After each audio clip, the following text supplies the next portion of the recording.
Welcome to the deep dive. Today we're going to be tackling something that, you don't always hear put together: money and spirituality. An interesting combination for sure. We're diving deep into this YouTube video from Nero Knowledge. And get this, they're saying wealth is essential for spiritual awakening. Really makes you think, huh? Kind of flips the script on what we usually hear, right? Totally. I mean, they even use examples like Buddha, Christ, and Muhammad, saying they all experienced abundance. Yeah, it's definitely a different perspective. Like, what if instead of rejecting material wealth to be spiritual, it's actually about embracing it? Right. Okay, so how do they explain that? Well, they kind of redefine spiritual. They're not really talking about religion or anything. They see spiritual as this like unseen energy, right? And a big part of that energy is abundance. Okay, so that's where it gets really interesting. They actually say money is spiritual. How does that even work? Well, they break it down like this.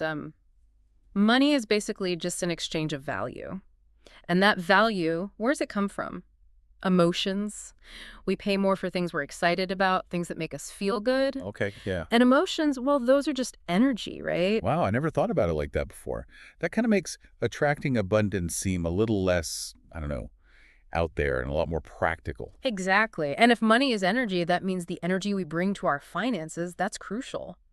Are we approaching money with joy, excitement, gratitude, or are we stuck in that fear, stress, and guilt? Yeah, because if we're always thinking, I don't have enough, no wonder we're not attracting more. Right. It's like trying to attract abundance with one hand and pushing it away with the other. So then how do we change that energy? They mention a multidimensional approach. What is that?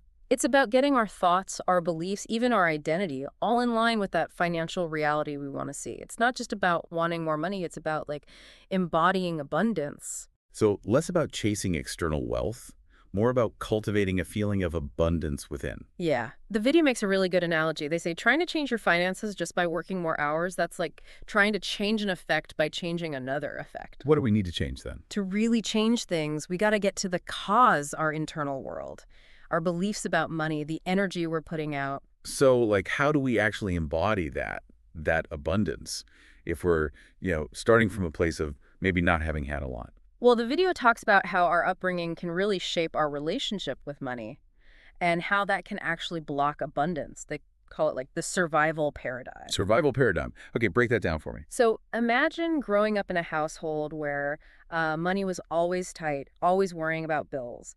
This can create a really deep-seated belief that there's just not enough to go around, fear of not having enough. That's the survival paradigm, this like subconscious programming that keeps us stuck in that lack mentality.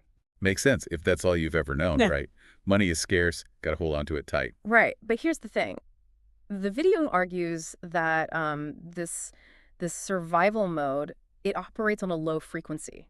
The opposite of that abundant energy we need. It's like trying to listen to the radio with a bunch of static in the background. You're never going to get a clear signal. So you could be busting your butt, working hard, Yeah. but if you're still in that scarcity mindset, you're actually working against yourself. It's a huge challenge. The video even talks about how this survival mentality can actually show up physically in the brain. Like, instead of using your prefrontal cortex, the part that helps you think ahead and plan, it triggers the amygdala, your fear center. Wait, hold on. So it's not just like an emotional block, it's a neurological one too. That's what they're suggesting. And that's why I just thinking positive thoughts isn't always enough. We need to rewire those deep-seated patterns. Okay, but that sounds pretty intense. How do we even start rewiring years, I mean, maybe even a lifetime of that kind of conditioning? They actually start with a really simple question. They ask, how do you feel when you spend money? Huh.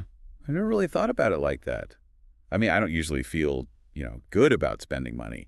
It's more like, ugh, got to pay the bills, or even feeling guilty about it sometimes. Exactly.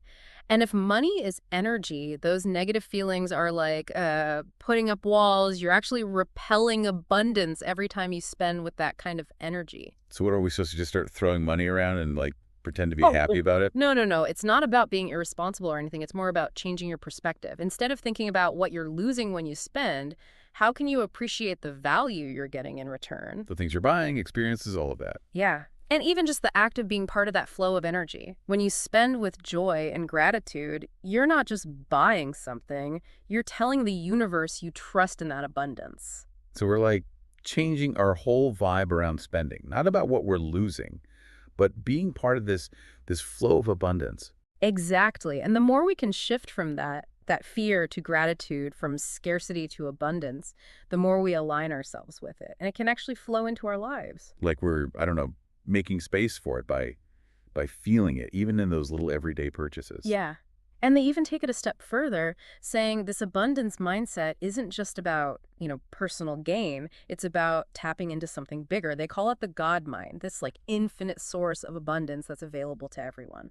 Right. So it goes back to that idea that spiritual awakening isn't about rejecting material wealth. It's about like embracing the abundance that's already there in everything. And that by aligning with that universal abundance, we're not just like attracting more wealth for ourselves, we're actually making the world a more abundant place for everyone.